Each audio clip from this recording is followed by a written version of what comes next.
Assalamualaikum warahmatullahi wabarakatuh.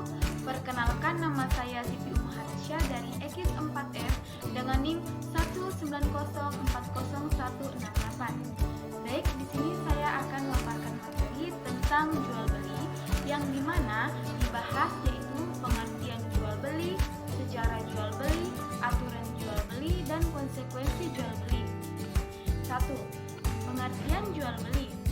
Jual beli atau perdagangan dalam bahasa Arab yaitu al-bai, berarti menjual, mengganti, dan menukar sesuatu dengan sesuatu yang lain. Kata al-bai dalam bahasa Arab terkadang digunakan untuk pengertian lawannya, yakni kata asyira atau beli.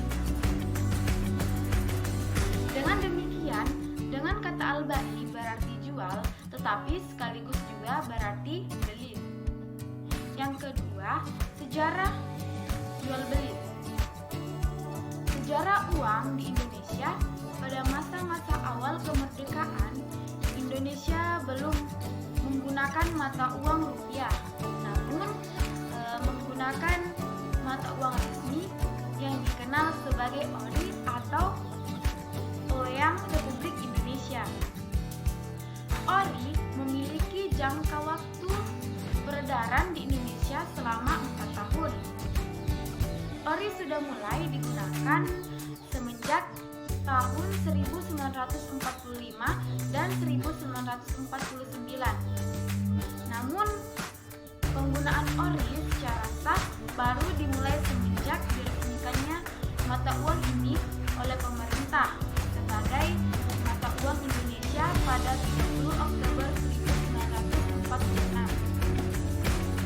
Pada masa awal, ori dicetak oleh percetakan Cendilus dengan bentuk dan desain yang sangat sederhana dan menggunakan pengaman serat halus.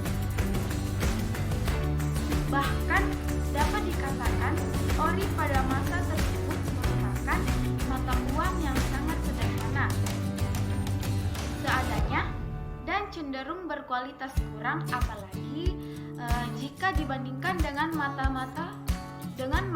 uang lainnya yang beredar di Indonesia. Pada masa awal kemerdekaan tersebut, ori beredar luas di masyarakat meskipun uang ini hanya dicetak di Yogyakarta. Ori sedikitnya sudah dicetak sebanyak 5 kali dalam jangka waktu 4 tahun, antara lain cetakan pertama pada tanggal 17 Oktober pada tahun 1945, seri kedua pada tanggal 1 Januari tahun 1947. Seri ketiga dikeluarkan pada tanggal 26 Juli 1947. Pada masa itu, ori merupakan mata uang yang memiliki nilai yang sangat rendah jika dibandingkan dengan uang yang dikeluarkan oleh Jeffers Bank. Padahal uang ori adalah uang langka yang semestinya bernilai tinggi.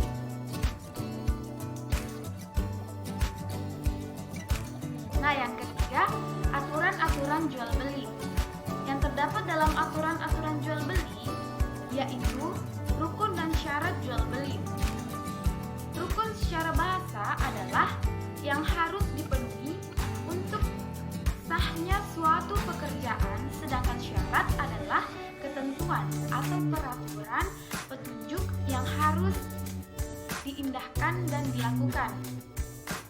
4 rukun tersebut memuat beberapa syarat yang harus dipenuhi dalam jual beli atau bisnis, yaitu syarat sahnya ijab kabul.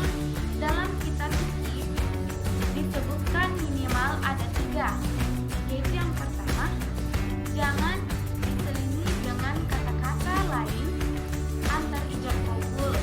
Kedua, orang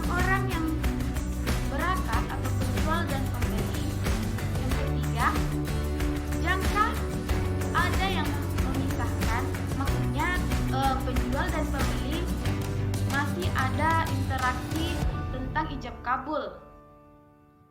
Nah, berikutnya syarat sahnya penjual dan pembeli sebagai berikut. Yaitu yang pertama, balik, berakal agar tidak mudah tertipu oleh orang. Kedua, beragama Islam. Syarat ini khusus untuk pembeli dalam benda-benda tertentu.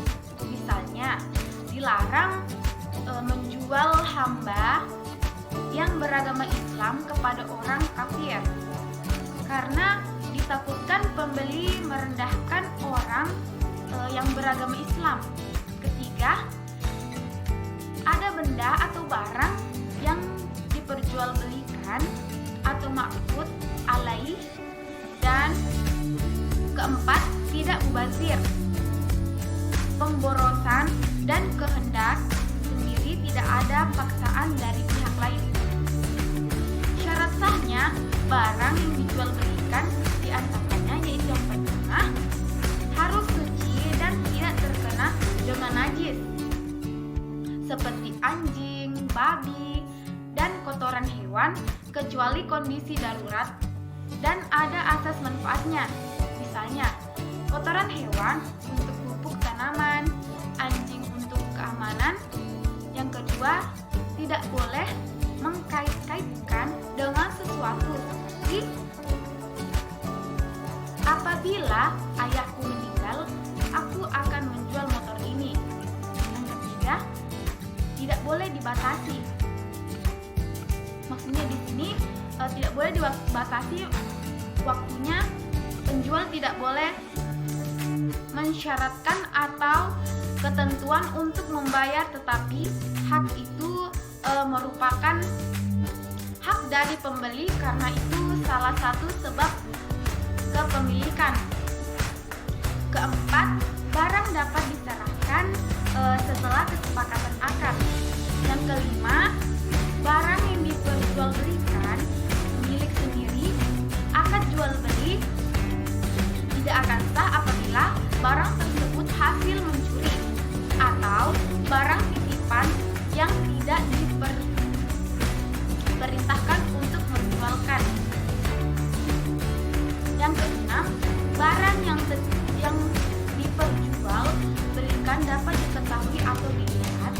Yang ketujuh, barang yang diperjualbelikan harus diketahui kualitasnya, beratnya, takarannya, dan ukurannya supaya tidak menimbulkan keraguan.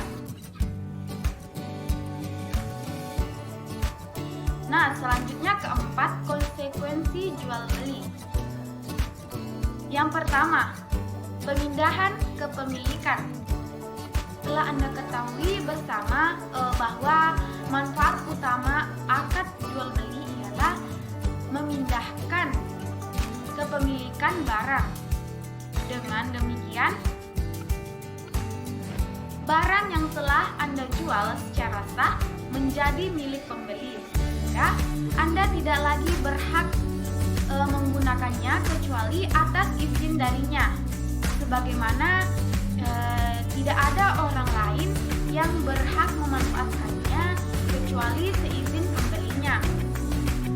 Yang kedua, manfaat dan kerugian barang. Sebagai konsekuensi langsung dari ketentuan pertama, maka segala manfaat barang setelah akad penjualan menjadi hak pembeli dan sebaliknya. Segala kerugian atau kerusakan barang menjadi tanggung jawab pembeli. Ketiga, menjual kembali atau resale. Di antara konsekuensi dari kepemilikan barang, pembeli berhak menggunakan barang yang telah ia beli, termasuk dengan cara menjualnya kembali. Hanya ada 3 pantangan yang harus dihindari pada penjualan kembali barang yang telah Anda beli. Yang keempat, dapat membatalkan penjualan atau pembelian. Di antara konsekuensi akad jual beli ialah kedua belah pihak, tidak dapat membatalkan akad yang terjalin antara mereka tanpa izin pihak kedua. Hal ini berlaku selama tidak ditemukan cacat atau tindak kecurangan. Nah, yang terakhir, kelima, menentukan harga jual. Di antara konsekuensi atas kepemilikan Anda terhadap suatu barang yang telah Anda beli, maka Anda berhak menentukan berapapun harga jualnya. Sebagaimana Anda pun bebas memasang batas nilai keuntungan yang Anda kehendaki darinya. Itulah tadi hasil pemaparan materi yang saya bawakan. Kurang dan lebihnya mohon dimaafkan. Akhirul kalam. Wassalamualaikum warahmatullahi wabarakatuh.